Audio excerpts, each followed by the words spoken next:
শুটকিরও কি আবার আচার বানানো যায়? অনেকেই বলবেন এই কথা যে শুটকিরও কি আচার বানানো যায় বা খাওয়া যায় কিনা। হ্যাঁ, শুটকিরও আচার বানানো যায় আর এটা খেতে দারুণ লাগে। কিভাবে এই আচারটা তৈরি করবেন আর কিভাবে তৈরি করলে অনেক বেশি মজা হবে, অনেক দিন যাবৎ সংরক্ষণ করে রেখে খেতে পারবেন, তারই একটি রেসিপি নিয়ে আজকে ফুল একটি ভিডিও সাজিয়েছি আমি। আশা করি আপনাদের সবার ভালো লাগবে। তো প্রথমে এখানে শুকনা মরিচ নিয়েছি, ফ্রেশ শুকনা মরিচগুলো নিয়েছি যাতে কালারটা সুন্দর আসে। আর শুকনা মরিচগুলোকে আমি আগের থেকে একটু ভালো করে ধুয়ে পরিষ্কার করে নিয়েছি।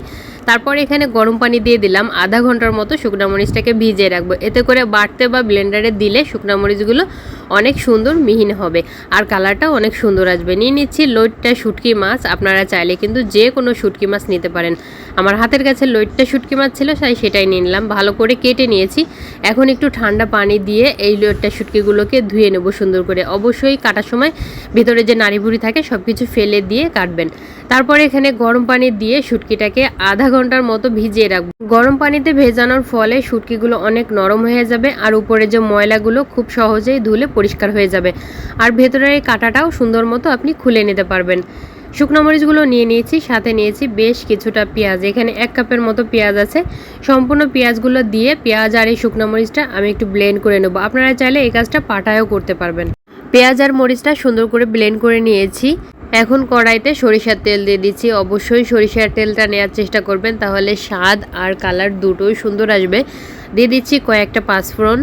ফোড়নের জন্য দিচ্ছি আরও শুকনো মরিচ। দিয়ে যখন গরম হয়ে আসবে তেল, শুকনো মরিচ সব কিছু, তখন এখানে আগে থেকে সেই ভিজিয়ে রাখা শুটকিটা ভালো করে ধুয়ে নিয়েছি। আর ভেতরে যে কাঁটাটা থাকে সেই কাঁটাটা কিন্তু আমি ফেলে দিয়েছি। খুব সুন্দর করে শুটকিটা এই তেলের উপরেই ভেজে নিতে হবে, যাতে শুটকির যে একটা গন্ধ থাকে ওই গন্ধটা চলে যায়। তো মিনিট খানিকের মতো আমি শুটকিটাকে ভেজে নিয়েছি। তারপর এখানে মশলা দিয়ে দিচ্ছি, রসুন দিয়ে দিচ্ছি। রসুনটাকেও খুব ভালো করে একটু শুটকির সাথে ভেজে নিচ্ছি। আরও মিনিট খানিকের মতো ভাজা হয়ে গেলে এখন অন্য মশলাগুলো দিয়ে দেবো। পেঁয়াজ আর মরিচের যেই ব্লেন্ডার করে রেখেছিলাম সেখান থেকে মশলা দিয়ে দিচ্ছি প্রয়োজন অনুযায়ী। আমি সবটুকু দিইনি, আমি প্রায় অর্ধেকের বেশি দিয়েছি। তারপর স্বাদ মতো একটু লবণ দিয়েছি, পরিমাণ মতো হলুদের গুঁড়া দিয়েছি আর দিয়েছি জিরা গুঁড়া। কয়েকটা আস্ত রসুন দিয়ে দিলাম এভাবে সুন্দর করে কেটে।